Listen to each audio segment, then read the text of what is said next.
Photography বন্ধ, করতে দেবে না, পুলিশ ছিল অনেক, আমরা মানে করতে পারিনি। এবং ভেতরে গেলাম, কিছু জনকে নিয়ে ভেতরে ঢোকালো, আবার তাদের বার করে আমরা গেলাম।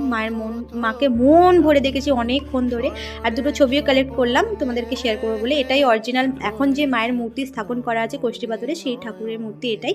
তারপরে ভীষণ খিদে পেয়েছিল, কারণ 3:30 4টে প্রায় বাজে, আমি না খেয়েছিলাম। তো ওখানে নিরামিষ আলু কাবলি পাওয়া যাচ্ছিলো, ওটাই খেলাম। মায়ের বস্ত্রও বিতরণ হয়েছিল। তারপরে চলে আসছি বাড়ির উদ্দেশ্যে, কারণ বাড়ি আসতে আমাদের প্রায় 3.5 4 ঘন্টা লাগবে। আমি কিন্তু খালি হাতে আসিনি, মামাকে খালি হাতে ফেরাইনি।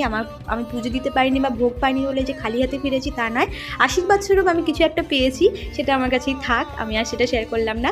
আর সেই জন্য কমিটির লোকেদের ওখানকার ভীষণ, মানে আমি থ্যাংক ইউ, ওরা ভীষণ ভালো, ওখানকার মানুষের ভীষণ ভালো, তো তাদের জন্য থ্যাংক ইউ। আর তারপর চলে আসলাম বাড়ির উদ্দেশ্যে। নৈহাটি স্টেশন থেকে আমরা চলে এসেছিলাম ব্যান্ডেল, ওখান থেকে হাওড়া থেকে উলুবেড়িয়া। আর একটা সুন্দর ভিউ এনজয় করতে করতে আসলাম নৈহাটি থেকে ব্যান্ডেলে। মনে হচ্ছিল